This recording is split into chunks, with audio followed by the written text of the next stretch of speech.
আমাকে প্রায় অনেকেই এসএমএস দিয়ে বলে আমার হোয়াটসঅ্যাপ আইডিটি হ্যাক হয়ে গিয়েছে এবং আমার চ্যাটিং এবং ছবি হ্যাকার নিয়ে গিয়েছে। এই সমস্যাটি যেহেতু অনেকেই ফেস করছে, তাই আমি চিন্তা করলাম একটি ভিডিও রেকর্ড করে আমি আপনাদেরকে একটি সলিউশন দিয়ে দিই, যাতে করে হ্যাকারের হাত থেকে আপনি আপনার হোয়াটসঅ্যাপ, ছবি এবং চ্যাটিং সব কিছু রক্ষা করতে পারেন। আর এরকম আরও হেল্পফুল টিপস কিন্তু আমি এই পেজে মাঝে মধ্যে আপলোড দিয়ে থাকি, তাই টিপসগুলো পেতে এই পেজটি ফলো দিয়ে রাখবেন। প্রথমেই আপনি আপনার হোয়াটসঅ্যাপে চলে যাবেন। হোয়াটসঅ্যাপে গিয়ে উপরে দেখবেন থ্রি ডট একটি মেনু রয়েছে, এখানে ক্লিক করবেন।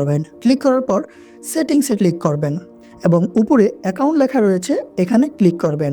ক্লিক করলে প্রথমে যে অপশনটি রয়েছে সিকিউরিটি নোটিফিকেশন, এখানে ক্লিক করবেন। ক্লিক করার পর একটু নিচে গেলেই দেখবেন লেখা রয়েছে show security notification on this device. এটি অফ করা রয়েছে, এটিকে আপনি অন করে দিবেন। তাহলেই কেউ যদি আপনার হোয়াটসঅ্যাপে লগ ইন করতে চায়, তাহলে আপনার কাছে একটি নোটিফিকেশন চলে যাবে। আপনি যদি অ্যালাউ না করেন, তাহলে কেউ আপনার হোয়াটসঅ্যাপে লগ ইন করতে পারবে না। এখনই আপনি আপনার হোয়াটসঅ্যাপ সেটিংসে গিয়ে আমি যে সেটিংসটি দেখালাম এটি এনেবল করে রাখুন।